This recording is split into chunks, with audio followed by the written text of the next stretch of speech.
Hey everybody, welcome back to the Hellacious Hero Returns. I'm Hellacious Hero Joe. And with me, my partner in crime in the Asian cinema streams and Asian culture streams, Sanimation05. Yeah, she's doing the chest grab too. I love it. You know?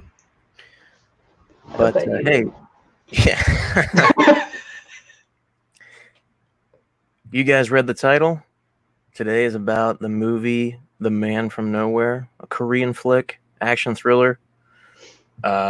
Super amazing movie. We both love it very much. Yeah. And yeah, I mean, the funny thing is, Sanne and I were talking before the stream, and this came out the same year as the previous stream we did, 13 Assassins, 2010. Isn't that crazy? Wow, interesting. But I don't know, Sanne.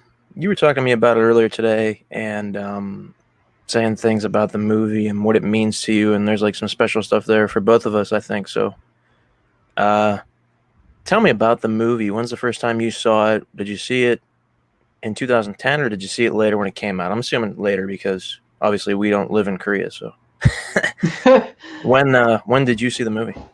I got it in 2013, and I was watching it with my mom, and my mom wasn't really feeling well. She was sick, and not every morning, but every now and then, if I would leave for work in the morning, she was like, "Can we watch that one video or movie again tonight with that little girl?" Okay.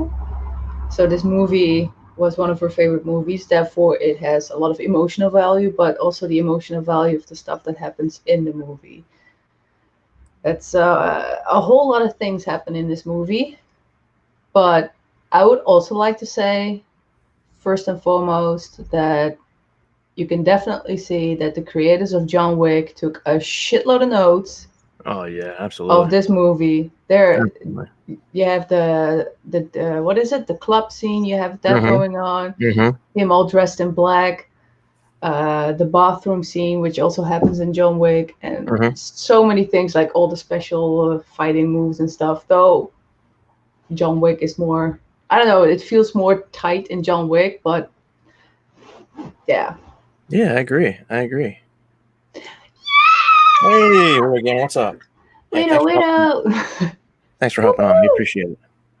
No, but I agree with you there, and I think the emotional connection, like you mentioned, is a really big component to the entire movie.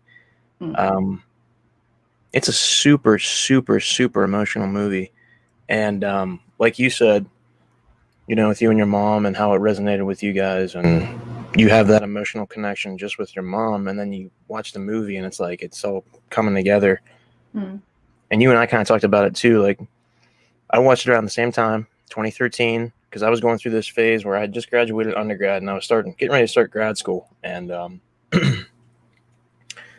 was just like on this Korean movie splurge. I watched, like I said, Old Boy, Sympathy for Lady Vengeance, all that cool stuff. I think The Raid came out right around this time too, like 2013, around there, 2012, something like that. Yeah.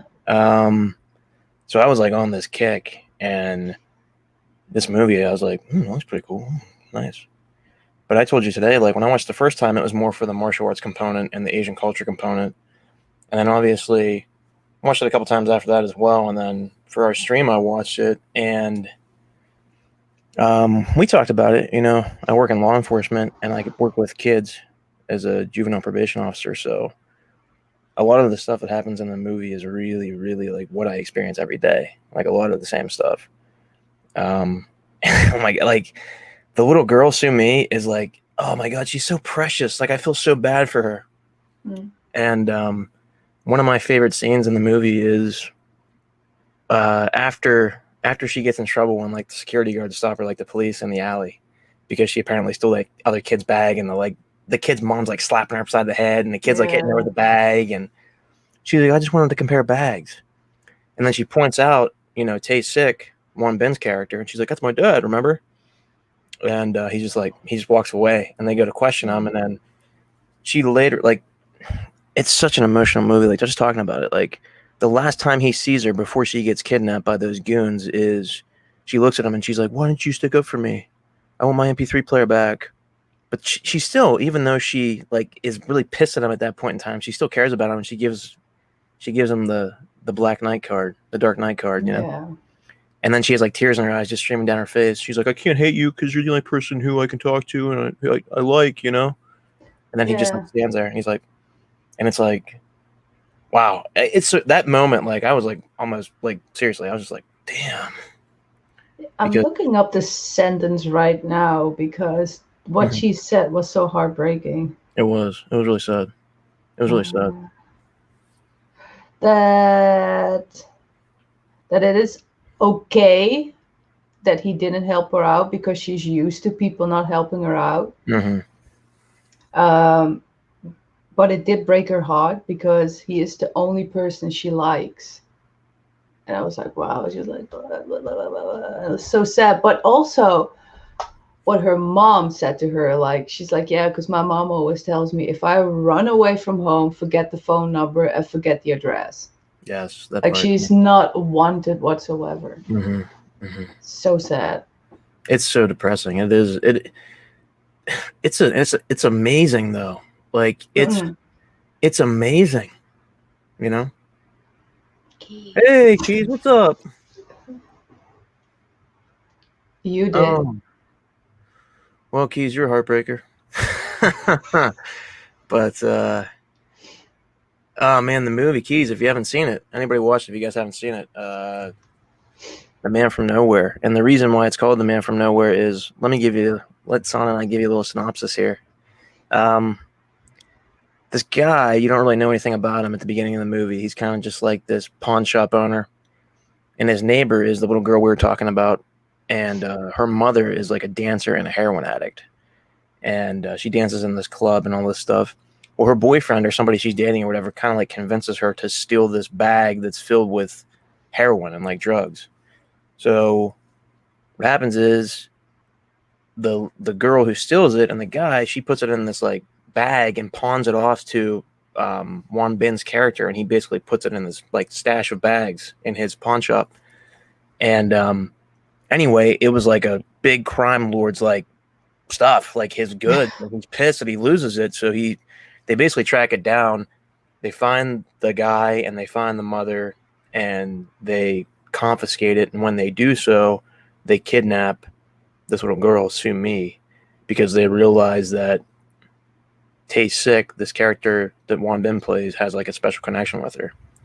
And it's called The Man from Nowhere because nobody knows where he's from. Like his case was closed from like, what was it, 1998 to 2006. Like nobody could open his files. Nobody knew who he was. There's like a military code on it, like 011 or something like that, in South Korean military code, that he's like the special agent and he worked for like South Korean intelligence.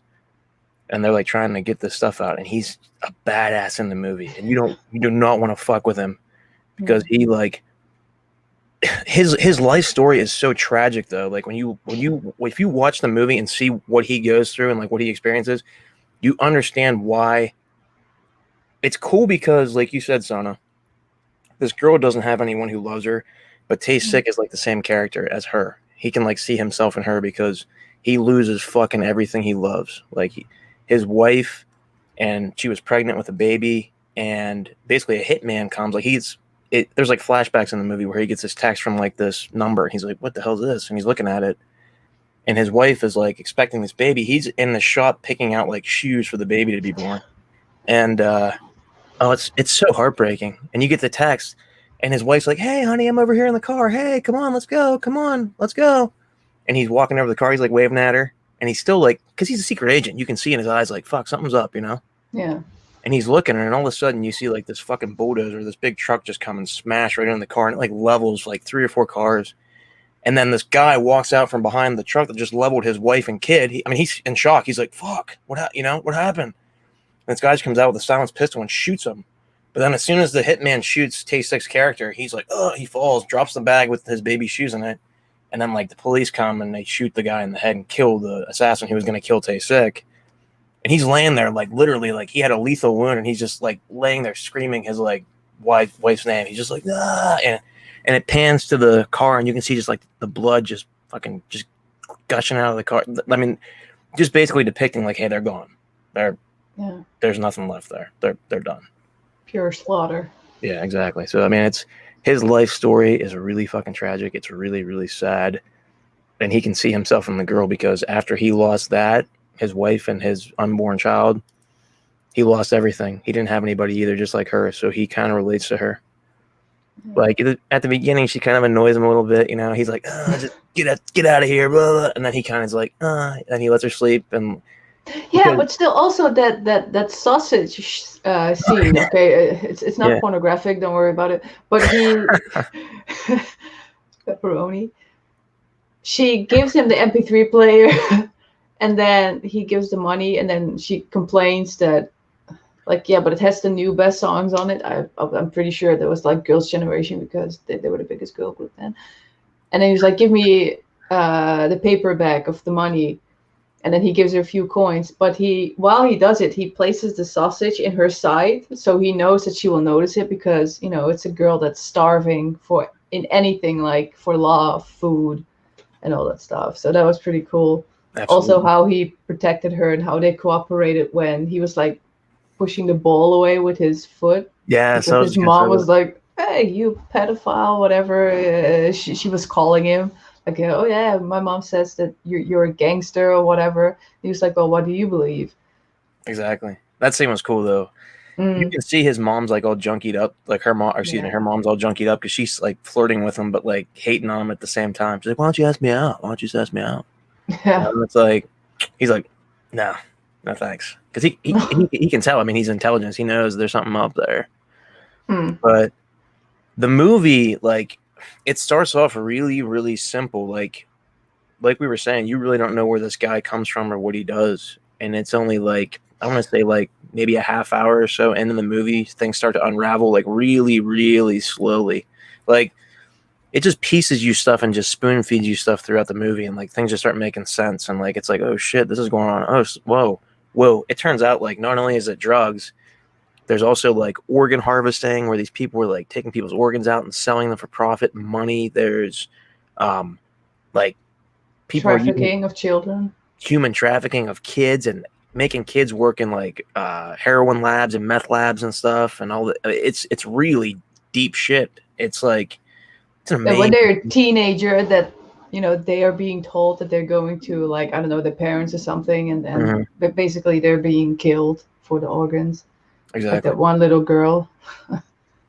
That was such a depressing scene. You know, she wasn't coming back. Yeah, it was.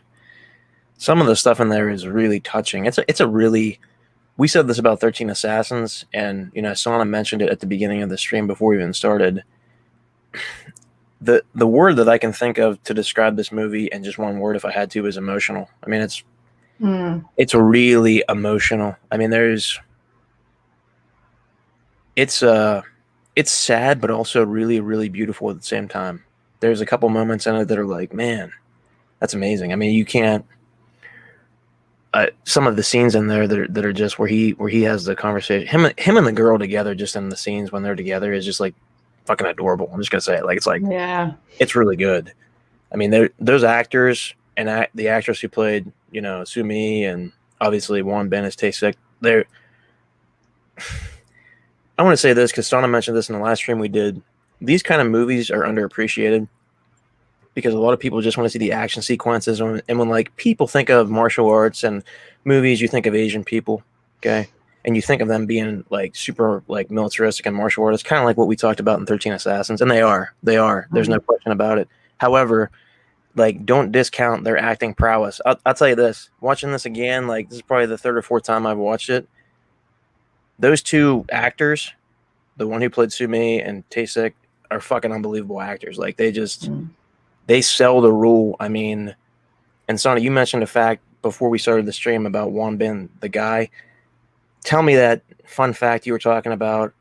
Do you think that this movie may have had something like emotionally struck him and he was like, I can't act anymore? I mean, do you think that had anything to do with it? Because let me hear what you have to say, and then if it's not something that I have in my head here, I'll just add a little bit. But I want to hear what you think about it. What do you think? Well, when I first started in 2013, I was, of course, looking up all the actors because I always dive into things way too deep because I want to know everything. And I was like, wow, this guy hasn't acted in like 3 years. Mm-hmm. And today, rewatching it, I was like, is he doing something again, you know? And then I looked it up, and there's just like the whole thing going on, like on a lot of forums, like, where is he?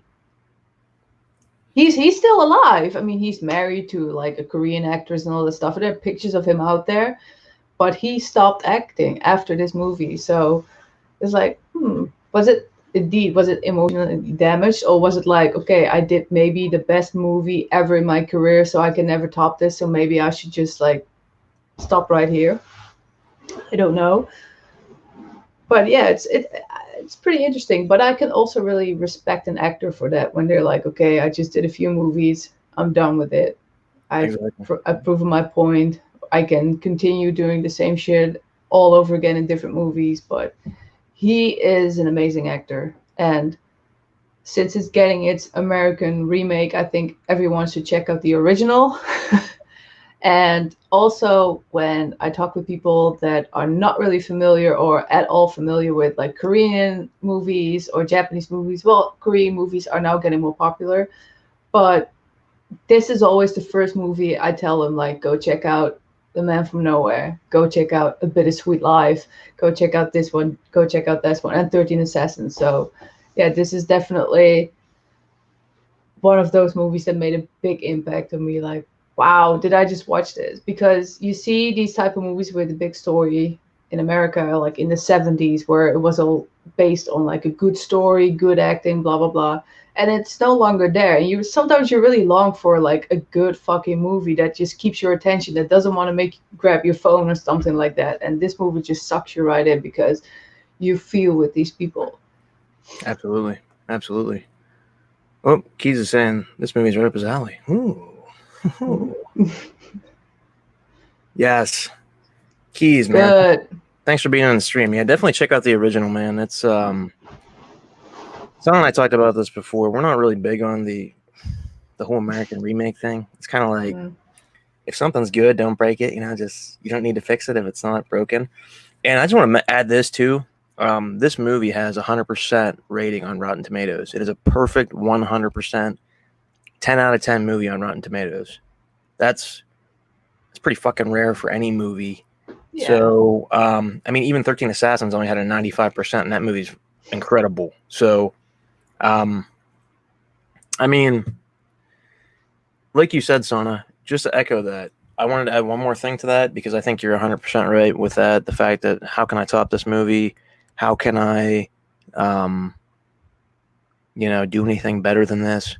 But I think it's also the fact that, like, maybe in the back of his head, he has a wife now, he has a kid now, and he's thinking about his actual acting in that movie, and he's like, I need to be here for my family. I can't, like, let anything bad happen to them, like my character Tae-sik in the movie, you know? Because his whole backstory was, listen, I had to go away and be a military guy.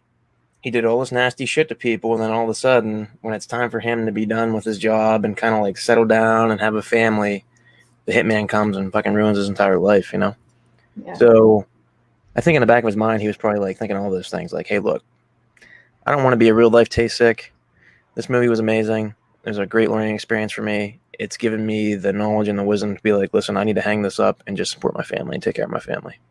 So, especially because the military stuff is also mandatory in Korea. Exactly. But I think he actually was in real life. I think he was drafted in the military. Yeah, everyone has to go in there. Yeah. Still mandatory. Yeah, I think he tore his ACL or something, I read somewhere. He actually tore his ACL while he was in the military, and he got discharged from service. But he was in service. He was in the military, like you said. It's mandatory. So Keys is saying that I agree 100% with you, and that's impossible. Huh? Well, we'll take it. Well, 99.9% Keys. I will say this, Keys. Sanne and I talk all the time about stuff like this, and we have like a lot of similar opinions. It's hard for me to be like, I don't agree, because a lot of the shit he says is like, yeah, okay, yeah. In regards to this stuff, I don't know about anything else. You know, maybe not comic books and stuff like that. But I mean, she hates Batman, so. I don't hate him. I know. I'm just joking. You fucker. No, but this the way this was shot too, just some of the scenes and the way that it just depicts Tae-sik's character. Like I love the shots with his eyes where he's just like looking. Oh my god! And some of the scenes in here, the fighting scenes, like you said, I agree with you. John Wick is tighter with some of the fighting scenes, but I'm gonna say this: I love John Wick, and I know you like those movies, and I know we both love Keanu. Like he's an amazing actor. We both really like him, as a person and as an actor. But as much as I love that franchise and those movies, this movie is just better. It's there. The emotional connection really isn't there in the John Wick movies. It is, but it's not like this. I mean, this is like, seriously, do yourself a favor, everybody watching this stream, watch this fucking movie. It deserves the 100% it gets. I can't, much like 13 Assassins when we talked about that, there isn't a bad thing about the movie that I can think of. I mean, it's an amazing fucking movie. Like it really is. You want to watch a good movie? I mean, if you're like bored on a weekend or whatever, and you want to watch something that has heart, emotion, action, and a good fucking story with really good acting, this is 100% recommend. I mean, it's a fantastic movie. If you've never seen it, you need to see it. I mean, you have to watch it, because if you love movies and you love cinema and you love film, this is a movie that you really, really, really have to see. It's, like we said, emotional is really the only thing I can say about the movie that sums it up, in a nutshell.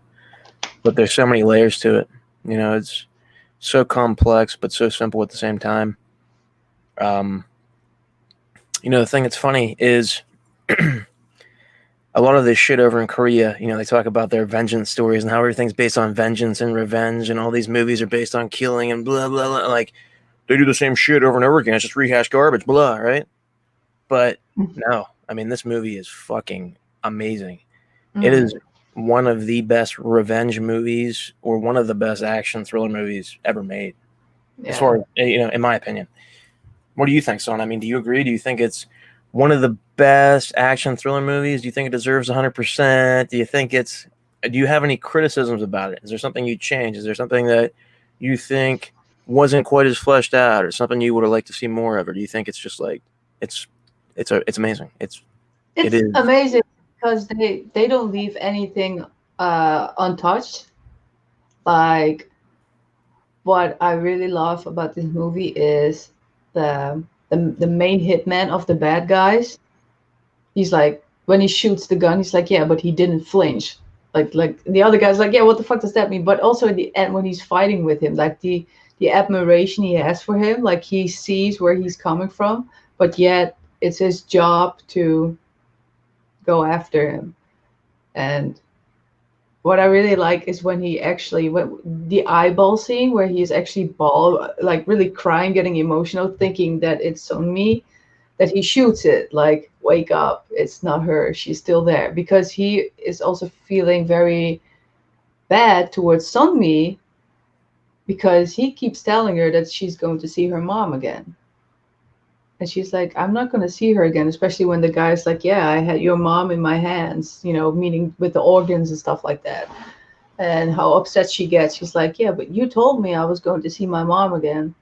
While her mom actually treated her like shit, as I said before the stream, like a lot of kids, if you're fortunate enough, they see their mother as an angel, or any female character that's very important to them. You see them as an angel, and the fact that she was being treated like shit, always kicked out of the house and whatnot, that she was still asking for her mom, that is just heartbreaking to see, And you're like, damn, this girl has already nothing, and she will have nothing after this anymore. Like, she will never get to see her mom become sober or something like that. Yeah, it was that was a really, really heartbreaking scene. That guy, the surgeon guy who was talking about, he had his heart in her hand. I was like, you fucker. I was like, oh my God, please, somebody, and I know what happens. And spoiler alert, we kind of told you already. But that bodyguard guy who had the admiration for Tae's sick, there's a couple things, Sana. I just want to kind of build off what you said, because I like that a lot. I like that. That's a good point you brought up, because also when they're fighting in the condominium when he comes in at the very end to kill the older brother. Mm. He could have shot him there while he was fighting those guys. He had a gun loaded the whole time. He was just like, you can even see him like the way the director filmed it too. He's kind of just like, no, I'm not going to shoot him. I'm going to let him fight and do what he needs to do, and then I'm going to fight him like a man. He had an entire magazine in his gun. He sits the gun down and he actually fights him with knives. You know, I'll tell you this, like, I love knives too, and I collect knives, and I have a gun collection, and like I said, I work in law enforcement. And another thing about this movie I loved, another scene, was when he's sitting there in the police station after he gets arrested the first time. Because what happens is they kind of frame him. They kill a couple bodyguards of these two brothers who are working in this crime syndicate. And basically what happens is these two brothers are working for this crime lord. However, the crime lord treats them like shit because they botched this job and they lost the package that went to the pawn shop. So they kind of want to seek revenge on this crime lord. So they're like, the hell with this guy. We're going to set him up and frame him.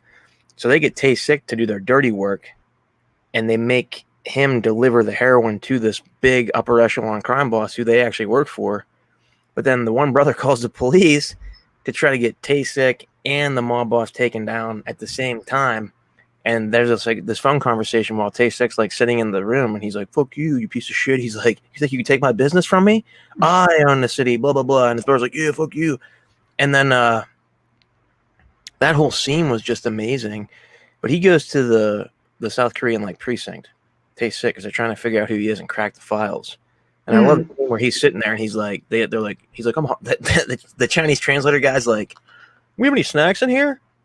And he's like, "Snacks? You want snacks?" He's like yelling at him.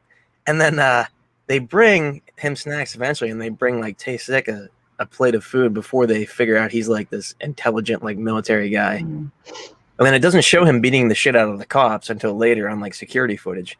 But I'm left-handed in real life, so it was cool. He was like, "I'm left-handed." I was like, "Yes, that's me. I love it." So cool.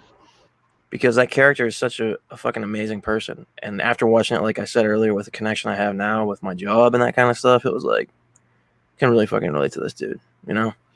So that scene was just so badass. And the entire movie was, it's sad. Even the way it was filmed and shot, like it's always raining. It's always dreary. There's hardly any sunshine in the movie. I mean, it's really dark and grim, and the weather's always like dreary and cloudy, and it really fits the mood of the movie, and you can kind of feel what the character's feeling. You know, you can kind of feel his I don't know, like his journey. You can kind of feel like his sadness, his despair, his misery. Because when they kidnap that girl, that's like the only thing he has. Even when he shows up at that villa, like I mentioned, he's like, they're like, "Who the hell are you to this girl?" And he's like, "I'm her next door neighbor." Right? And you're like, what the fuck? Yeah. It's like turning into John Wick, like, "You killed my dog." Exactly. And that's what I was trying to make the point of. This is a lot more severe than, I'm not saying anything against animals, like you lose your dog, whatever, but this is like a human. This is like people harvesting fucking organs. Yeah, at first he was like, "I don't really want to be bothered with these people, so I just cooperate, blah, blah, blah." Then he gets the phone, and he's like, "Yeah, whatever," you know, like the camera bag with the heroin in it. And then he hears the girl's voice, and his reaction to it, like alert, like his 6, 7, 8 sense went off, like, where is she? And the fighting spirit that came out of it, like, I have to get this girl to safety, I have to protect her. Yeah. And he really moved heaven and earth, or hell, whatever you say, to protect her, to go after her. And that's simply amazing. Especially with the nail polish that he... Oh, I was going to say that too. That's a great point. I love that. Tell me about the nail polish. What happens with the nail polish? What goes on with the nail polish? What happens in the story? What's it about? Explain it. I want to hear. Well, basically, this girl has nothing in life. So she steals for attention, as a lot of kids do. But she paints nails to get money. It's like how her creativity comes out. And when her mom is like drugged out, she goes to him. "Can I please stay here?" And he lets her sleep in the bed. And he wakes up with a note on the refrigerator with like, "Hope you like it." And she had like this one smiley nail polish polished on his nails. And you see that the smiley with everything chipped off around it at the end, you still see it when he hugs her at the end. Like there's like a small focus on it, as if like they are both smiling again. Like she's safe, he saved me, he does like me. It was just like a smile, really. Like it will be all right. No, that's an excellent point. I mean, that's exactly what I was thinking. I think she actually says in the movie too, at the very end scene where they embrace each other. He says, "Can I hug you?" And like Yeah, right before that, she's like, "This is the first time I've ever seen you smile." yeah, And then, like you said, it pans into them like hugging, and he's like, I mean, they're both like crying, and then you see like you can see the fingernail. And yeah, it's like, it's kind of cool too because I think that symbolizes like, hey, it's kind of like a happy ending, even though it's not. Like yeah. they kind of both know that the other person will be okay now. They don't have to worry about it anymore. That they actually have this connection and this relationship. So Yeah, because he's always acting very cold and distant so that she will not grow attached to him and vice versa. And even when he's ready to shoot himself, thinking he failed the mission to save her, where she goes, "Oh, just she," and like how his eyes come a bit alive again. Like, did I hear it correctly? How when she actually wants to walk up to him, how he's like, "No, no, no, stay back." He's like putting the gun behind him and I'm covered in blood. Like, I don't want you to see this mess, this ugliness. You're already living in ugliness. I don't want you to see the rest of it. What I just did for you. no, perfect. I agree with that because you know what he says that. We talked about the Dark Knight card that she gives him, and that's what he was trying to be. Like you Hmm. just said, he wanted to be. I mean, think about a knight in historical connotation. Like they're to serve and protect the realm, right? Much like he is the guardian of this little girl. And for her to see that, like you just said, he doesn't want her to see this ugliness and be traumatized over and over and over again after all the shit that she just went through. Yeah. But she still runs over and she's like, oh, she hugs him, because that was like we talked about the whole stream so far, that was like the only thing that each of them had, and they both just start crying at that point in time. Yeah. He's literally bawling and she's bawling, and I mean I'm freaking bawling just like watching. I'm like, man, I'm And like, he really realizes that it's his mission in life to save her when he's at the police thingy, when he sees his belongings, but the card stands out to him and the text mhm, that's written underneath it. mhm. Exactly. That's a great point. That was an amazing scene. Mm, Just little things like that in the movie that if you watch it the first time you might not see, and it kind of gives you like this deeper admiration about it. And Key said, "Damn, that's deep." It is. yeah. It's a deep movie, man. I mean, totally hit it up. Check it out if you're into this kind of thing because it will blow your mind. Yeah. Um, Other scenes in the movie that I think were just super, super powerful.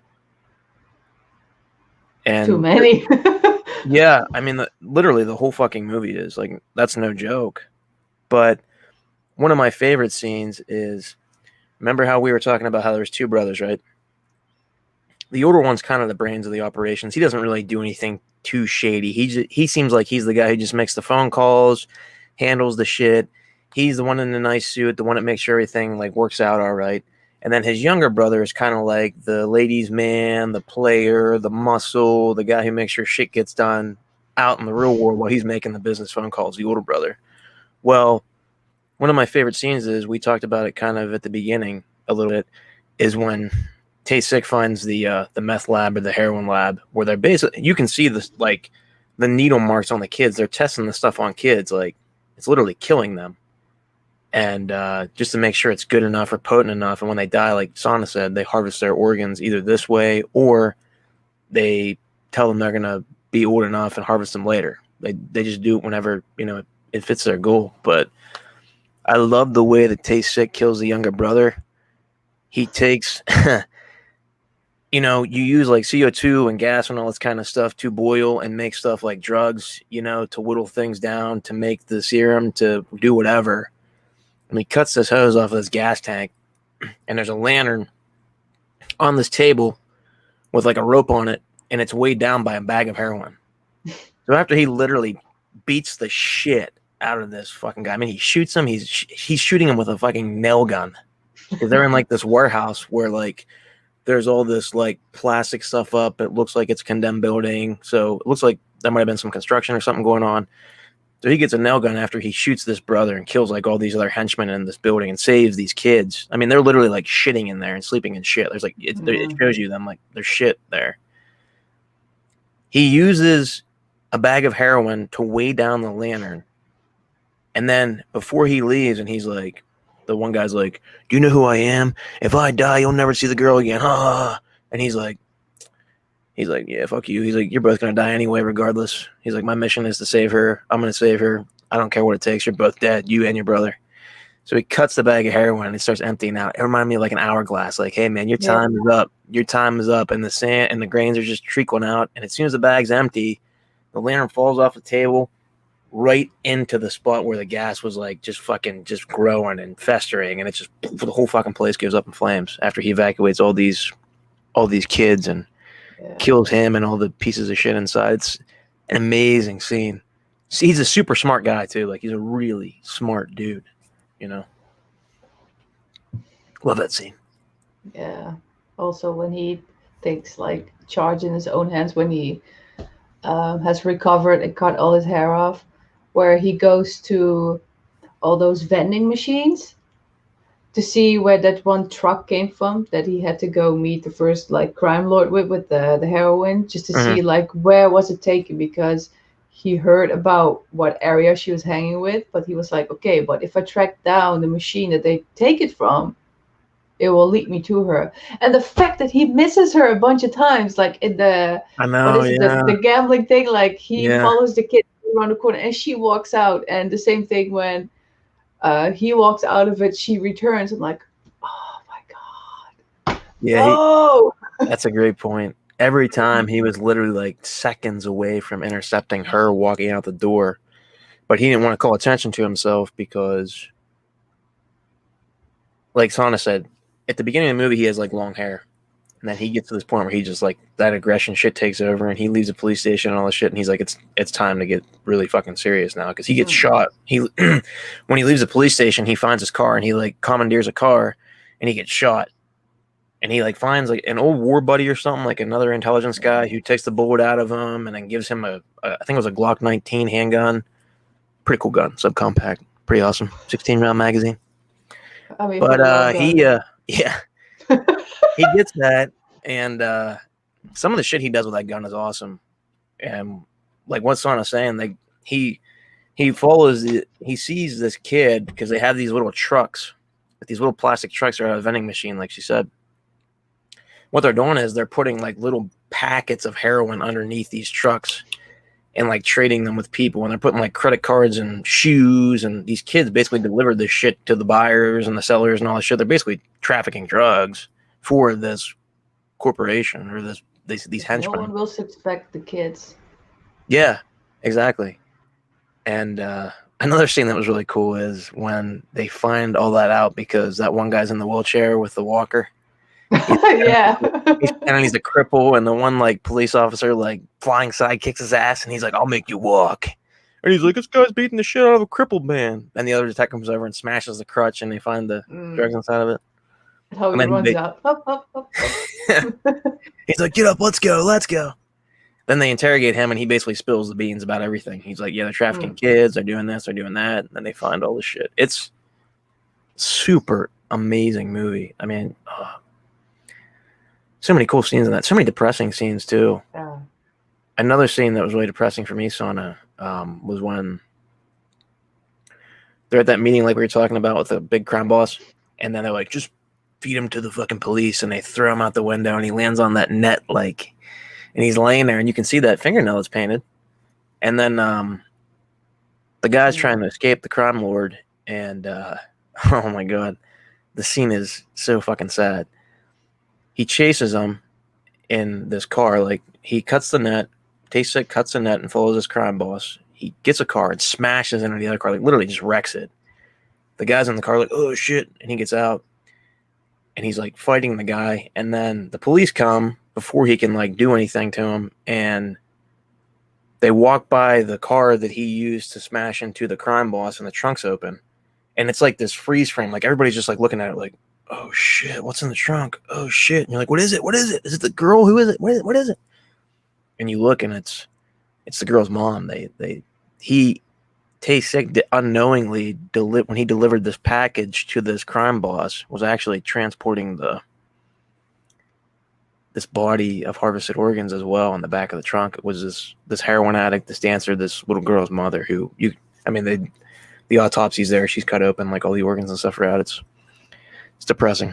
It's really depressing. And then he's like, oh shit, because he thinks it happened to the girl too. And it's like, shit. And that's when he goes to the police station. But it's like, wow. Such a powerful scene, the way that was shot. I was like, oh my God. Oh, her eyes. Yeah. And even the police guy, you know, that always smokes in a movie. He's like, everyone just fucking amazing actors. Oh yeah, they were great. They were great. Wow. I love the movie. It's if it isn't obvious. yeah. I mean, what else is there to say about the movie? I mean, there's tons.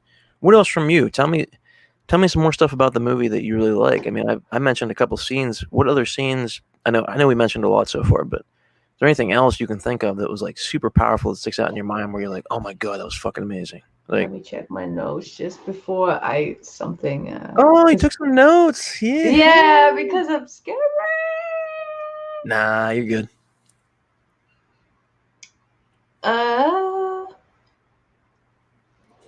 Well, what I also thought was kind of powerful and fucked up to watch was when they tortured her mom in front of her with the blow dryer.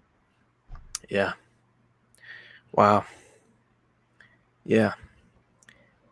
That was crazy. Tell me about that scene. What actually happens? I know you remember. So tell me what happens in the scene. I remember too, but I want you to tell me. Well, tell everybody. Oh, people. So they found out that it's her that took the heroin, and they're like, let's pay this whore a little visit. And so when you still see this from the girl's perspective because you follow her and you see her walking home, but you hear all this noise going on, and she opens the door and she sees her mom like tied up, you know, with like a piece of fabric in her mouth, and you see the guy, one of the bad guys with the blow dryer, like and I believe it's the one hit man that holds her to like, your mom is in deep shit, and then the blow dryer, he puts it right on the mom's leg to just create this burn basically. And you know, you hear her screaming and you see the kid really like, she sees this happening and she's like, damn, like how much does this girl have to go through already? Yeah, oh my goodness, that scene. Wow. I was like, oh my God. It's horrible too because it happens right after she has that conversation with Tae-sik where she was like, why don't you stick up for me? And she's on her way home. And like she already's like, he didn't fucking stick up for me. I have nobody, but I still care about him. I guess I'll just come home and stay with my mom tonight. And as soon as she opens the door, like Sanne said, she's getting tortured. There's burn marks all over. It's like, it's like a really, really deep. I mean, wow. And in the back of the truck, where she's like, Ajushi, you know, like Mr. and how he just really runs after her. And then at one point he just stops because he knows he can never make it to the van. You know, it's funny. Ironically, he couldn't make it to the van to save her, but he saw the white van when that kitty was stalking to figure out where the location was at. He finds that van. And that's what leads him to the meth lab and the heroin lab or whatever it was. And all the little neat little quirks in the movie are cool. Yeah, go ahead after you again. What were you gonna say? No, I just wanted to add they leave nothing untouched. It's just everything just makes sense. They do, and I like how they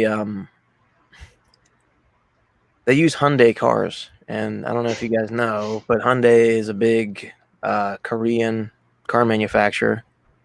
And you can see like some of the shots. There's Hyundais like everywhere. It's really neat, really cool to see. Like, hey, look, we're using our own stuff in this movie. This is a Korean movie, even down to the details of the cars that they're using is like sweet. You know, it takes place in Korea. But another thing I wanted to talk about was it's called The Man from Nowhere, but you really don't know what part of Korea it takes place in. It's kind of like you think it's in Seoul and there's maybe a couple other places, but you really don't know where the city is. They don't really tell you where it's at. You kind of think in the back of your head, you can like suspect it might be in Seoul or somewhere around Seoul, because they do mention one line in the movie, like, you sent organs here, you sent organs there, you sent organs here. But it really hits the notion of like, where is this at? What part of Korea is it? You're like interested. You're like, where is it?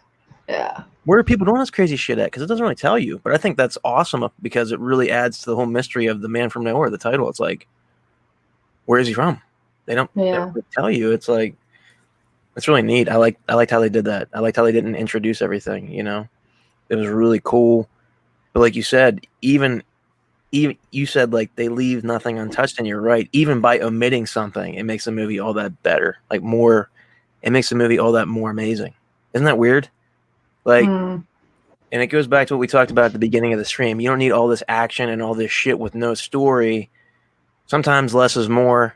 And like these movies that we're talking about on these streams and what we're passionate about and what we like, that's kind of what the case is. Like, you don't need a bunch of, like, we just talked about John Wick. I hate to bring it up again, but it's all action. I love it. It's amazing. But sometimes, and the thing about this movie is there's a lot of action in it. There is a ton of fucking action. But there's not, like, overwhelming amounts of it. Like, him actually with the gun and stuff, there are some fight scenes. There's some cool choreography. But it's not like every scene he's shooting somebody or killing somebody. You know? And to continue what you just said with The Man from Nowhere, it's also nice that the Korean title is Ajushi, which is Mr., which is the only way that she knows this guy as Ajushi, Mr. She doesn't know his name, nothing. See, I didn't know that. See, you're hitting me with knowledge again. Boom, I'm blown. Yeah. I don't know if you guys watched our first stream on 13 Assassins, but I said this. I'm going to say it again because I think it's important. Okay. Sanne and I love this shit. Okay. No way around it. We love it. It's just what we do. And I said this in the first stream. She'll focus on things that I haven't. I don't even think about it. And I'll focus on things that maybe she doesn't think about. And it's so cool to do this with her because, like, she brings all this cool shit to the table I don't even fucking know. And hopefully I can do the same thing for her. And she's like, oh, cool, awesome, you know? But no, I'm kidding. She's like, no, I didn't do all this shit. You're just echoing what I say, you dumb Joseph. Don't call me Joseph. Anyway. Hey, Joseph. Oh, my goodness. Ooh, hey. Adrian, what's up, man? Thanks for Panda. Thanks for jumping on the stream, bro. Appreciate it, man. Appreciate it. Oh, Keys just mentioned the raid. I saw that. I'll bring that up. Oh, fucking Raid Redemption. Yeah, Keys, you know what's funny, man? Before Sanne and I started these streams, we actually mentioned the raid. That was like the first movie we were gonna do. We thought about doing, and after talking about it, we were like, "Yeah, let's do 13 Assassins instead." So maybe eventually we'll get to the original raid. I think Raid Redemption is a sequel, isn't it? Yeah, but with amazing Japanese actors that I really fucking love. With the son of, you know that what's it called, Black Rain, from '89 with Michael Douglas. Yes, it is. Yeah. So there's this Japanese actor, right, that has this sword in the tunnel. That famous scene where he just like cuts off the whatever his name is. Oh, he died unfortunately, but his two sons, they are now like big actors in Japan, and one of them with the goatee actor in Redemption, that is his son. So just there it is again with the mind-blowing stuff. See, nobody cares. I said this before. If you ever need anything about Japanese culture, history, the link between all this stuff, Sanne knows a lot of shit. So make sure you're subbing to that, hitting her up, asking her Japanese history themed questions. She loves to talk to people. She's a really big people person. So, am I? that was a joke. She hates people. fact. I'll tell you this: if you talk to Sanne about this shit, she'll love you forever. She loves it. So are you saying that I will love you forever then? Oh, it's a given. I mean, it's a given. Just checking. Look at that beard. Oh yeah. It's irresistible. No, I'm just joking. Tickle, tickle. Yeah. But I'll tell you what. This Asian stream thing that Sanne and I are doing, we're probably going to do a lot of this. So, if you guys are interested, then please check out her channels on Saturdays and mine on Sundays. We're going to try to do this thing where we're doing like Saturdays and Sundays and kind of doing Asian themed stuff. Sanne, is that name that you came up with official? Is that what we're going to call it? Or is that still tentative? What was it again? What I said? Sanimation? Isn't this funny? Check this out. Her name is Sanimation05. And we were like spitballing ideas, and she was like, "What do you think about this?" And she was like, "How about CinemAsian? CinemAsian, like cinema, Asian cinema, CinemAsian." I was like, "That's it, right there, right?" Yeah. So from next week, also on my channel, we will start with the Asian stuff. Because Tomb Raider had to be done first, as you know, intercourse with Julie. The funny thing is, see how she's going like straight to the Asian stuff now? She's completely skipping the 2018 Tomb Raider. It doesn't exist. Yeah, there's no connection with Vikander. It's just Jolie, you know. Which, Key says we all kill him. Oh man. Hope you like it. Yeah. Oh man, you kill me too, man. I don't know about Sanne, but you are hilarious, dude. Oh my god. Am I? Keys. I'm talking about Keys, man. Oh. Yeah. Keys is fucking funny with his tank tops. Oh, what's this one say? I'm competing with Raw the Weekend shout out show. Hey man, that's cool, you know. Rod's a cool dude. I really appreciate what he's doing out there. And it's cool he's connecting people in the community and all that stuff. And I really, really appreciate that. He gave me a shout out. And hey, Rod, man, if you're listening, if you watch this, thank you. But for me, it's not about the competition, man. I just want to come out here and have fun and just talk about cool shit that I'm passionate about. And it's what we do. It's what we do here. What's up, Sean?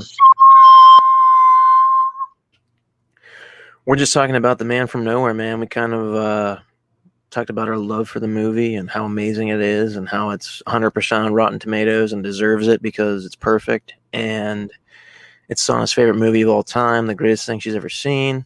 So I think technically it will be for sure in my top 5 of all-time favorite movies ever.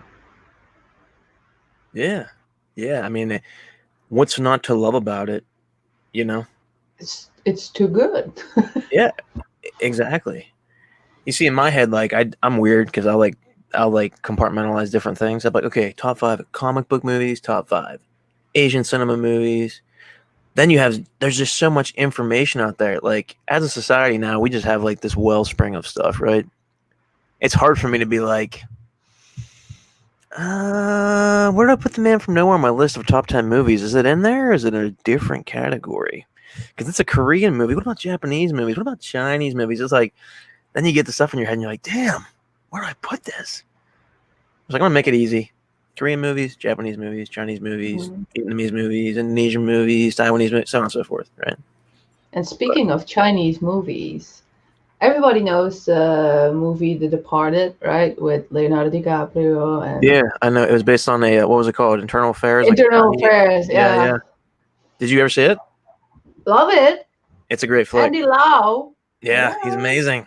Love the movie. But I will say this, I do like The Departed a lot. And I think that might be an exception to like the hey, look, you can't do an Asian movie justice. I think they really did a good job with that. Sure. Do I think it's as good as the Internal Affairs movie? I think it's Mm. different. I think they changed it up enough to the point where it was like, this is based on that, but it isn't the movie, right?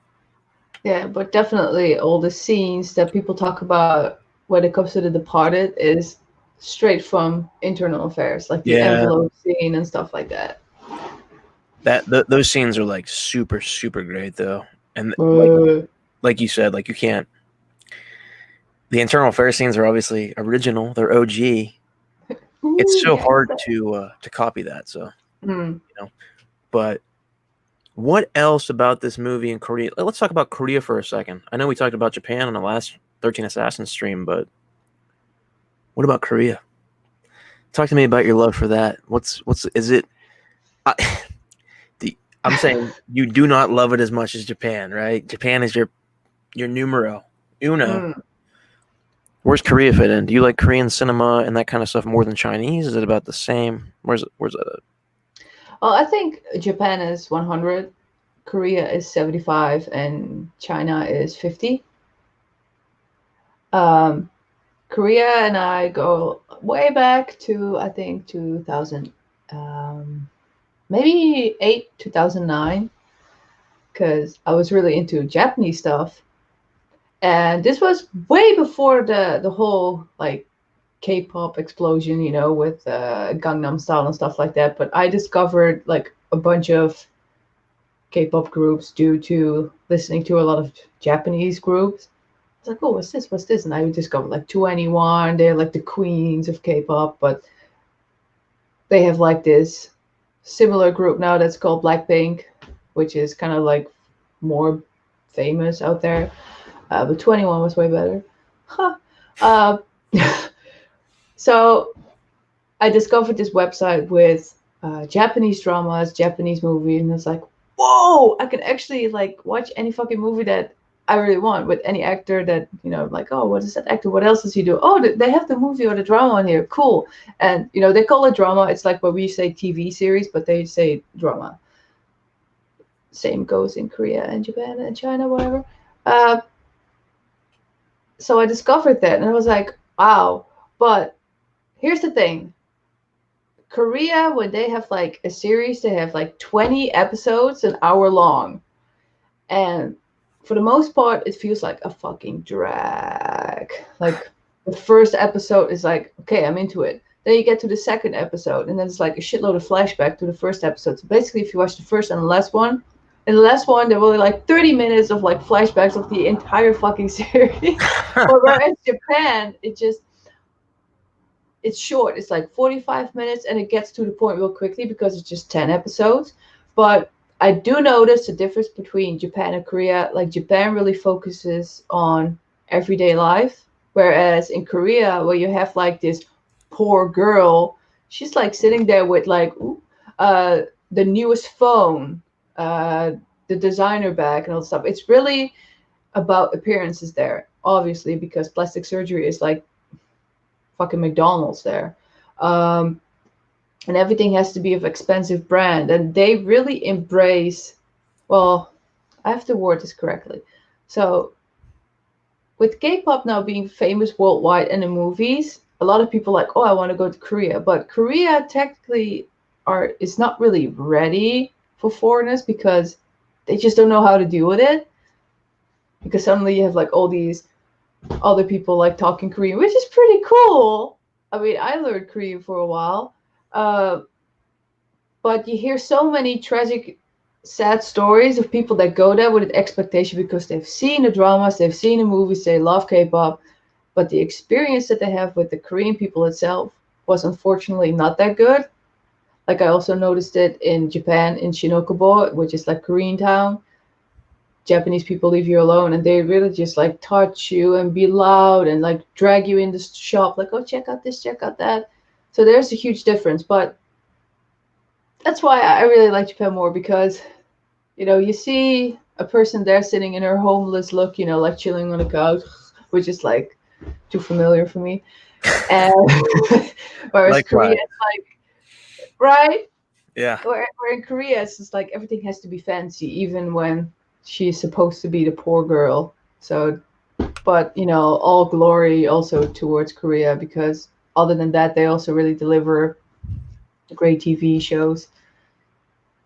Like Running Man, if you ever want to laugh and you want to see, well, you don't know the K-pop star, but that doesn't matter. But Key's sister might love it, because I know his sister's into K-pop. It's called Running Man, where they basically, it's like Takeshi's Castle, but with celebrities, and they're like all these different personalities in there, and just too funny.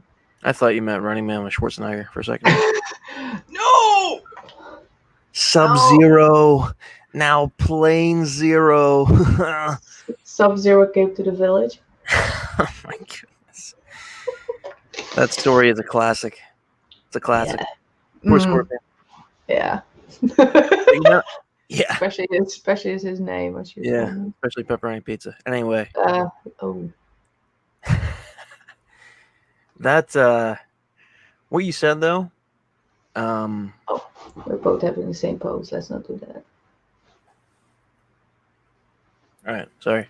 What you said, it makes sense, because I do remember you talking about that when we talked about 13 Assassins, and when you went to Japan and you went to that little place with how the Koreans were different from the Japanese over there. Mm-hmm. The stats, though, I mean, think about this, though, like, after the Korean War, right? I think right now it's a country that's still, like, technically in perpetual war. Like, they never signed, like, a peace treaty. They just signed, like, an armistice. So, like, North Korea and South Korea can go to war at any point in time. Like, it's like a frozen conflict. Along with against Japan. I mean, and here's the thing. They're right. What is that? Is that the Did I freeze? Can you hear me? I can still hear you, but you freeze. But yeah, frozen. It must you're be a forever lag. surprised. Look at my face. Oh my goodness. Listen, I'm gonna keep going. I actually am impressed by your own thoughts. Do you know what's so funny? I actually said it was a frozen conflict, and look where I'm at. Isn't that crazy?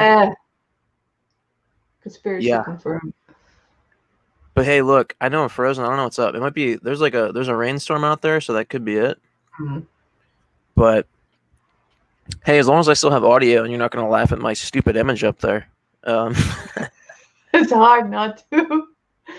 You're losing it. What if I go like this? Does it change it? No, that's even worse. Look at that face. I love it. I love it. Whoa. It's like, hey, Joe, would you like a pepperoni pizza? Whoa! I don't know how to like back out of that and restart it, so I guess it's gonna have to be like that, right? I think if you somewhere you can press on the camera thingy to turn it off for a bit, but the audio still goes. Yeah, maybe. Can you still hear me? I can still hear you. All right, I'm gonna let it go here for a second and just keep talking, because I just want to echo what you said about the Korea thing. Because what if you click on the camera again? All right, let me try. Hold on. Nope. Still frozen. Uh-oh. It's probably the rainstorm outside. It's like starting to pour here, so. So let's end the stream soon then. So. All right, here. I just want to echo. I want to echo one more thing. No, that's cool. That's cool. You don't want to be on here alone. I know. I'm sorry. I'm here. I'm here in spirit. Can you hear me? See that little bubble talking? Yeah, we can talk. But hey, I want to echo what you said, because it's so cool. I think Korea has like the #1 democracy right now in the world. It's like ranked #1. Isn't that crazy? So I don't know how that's even possible. And it's right beside Japan, which has obviously an amazing economy. What are we doing wrong in Europe and America? I mean, isn't that crazy? Well, they're hardworking people. Oh, I'm still frozen. That is froze. Frozen. Oh, I'm just kidding. I'm not going to do it again. I was trying to do the up, down, like I do at MK, but... Anything else you want to say about The Man from Nowhere before we cut this stream? I hate to do this because like I really love this movie and I feel like I'm cutting it short. I'm going to be honest.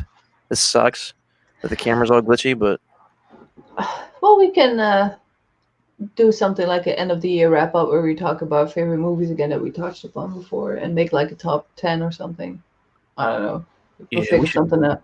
because I Yeah. feel like there's so much more to unpack. Shall I get closer? Hello, people. Joe Kiss isn't here. the camera. Oh, I could do other things. No, shut up. Oh my goodness, this is my channel, Shh. but I'm What frozen. I would like to touch upon is when he saves her and he apologizes to her. I'm sorry that I pretended that I didn't know you then in the alley. Yeah, That that was was, pretty sad. but also very beautiful, because what I also like is that when they hug each other and he's crying, or was it before, after? No, it was. Yeah. But he takes her to the shop Mm-hmm. where she was shoplifting before, and he was like packing everything that she tried to shoplift before, so she has everything that she likes. Mm-hmm. And then the hug happened. But what I really like is that the guy opens his shop. And he's like, "Oh, so me, you really did it this time. Like you're in big trouble with all these police cars." Yeah, that's right. The old guy, that's right. You know what? Yeah. That's a good point because I like that scene too where she first steals the thing and he's like, "Nah, just let her steal it. It doesn't matter." Yeah. She has to learn from her own mistakes. Exactly. Exactly. I'm gonna check this one more time. Are you ready? You ready Oh. to see my frozen face? If I'm back, please tell me I'm back, baby. Am I back? Nope, I'm frozen, baby. All right, hey guys. Oh no. Listen, we have so much more to talk about, The Man from Nowhere, Mm. but there's like a torrential downpour outside right now, so I apologize for this because this literally, you have no idea. I'm ready to smash all kinds of stuff in here. My rage is coming out. I'm so mad. I waited all day for this stream, damn it. But I don't want to leave Sanne hanging there by herself. Sorry, Yeah. Sanne. How can I do this without admiring your face, right? I know, right? Well, you can right there. Check it out. Just like, what's It's your like, reaction? Like, did you just say that? what did you do this time? Just like the scene in The Man from Nowhere. No, guys, hey, but everybody in the chat, Keys, Stay, Adrian Panda, awesome. Weirdo Weirdo gamer. Gamer, yeah, thanks a lot for coming in and supporting. Sorry this wasn't as smooth as I would have liked. Sanne, are you going to kiss the camera before we go? Since I can't say I'll do that when the stream ends. I'll do all the naughty good stuff. All right, sounds good. Well, hey, guys, hey. Sorry to cut this Next week. short. Next week, make sure you're hitting up Sanne and I on Saturday. We're going to do some stuff, and Sunday on mine. Head over to her stuff on Saturday. Head over here on Sunday. I think we're going to keep the 4 p.m. EST on my end running and 10 p.m. Euro time over there, right? Yeah. And we're going to try to do that every Saturday and Sunday. So make sure you guys tune in. 4 p.m. EST, 10 p.m. Euro time. Pepperoni time. Pepperoni time. Pepperoni pizza time. Thanks again, everybody. Please sub up Sanne. She's awesome. If you haven't, I'm sure everybody in this chat already has. But if you're rewatching this, sub her up. Head over to Sanimation05 and make sure you hit that sub button for me too. I'm lacking here. I need some subs. You need some love. Give me some love. All right, guys. Thanks for everything. We'll see you guys next week. Yeah. Bye. Oh no, not full screen. What are you doing? Oh shit, it's still going. Hello. How you doing? Did it end? Did it end? It's still going. I think he clicked himself away. Are you kidding me?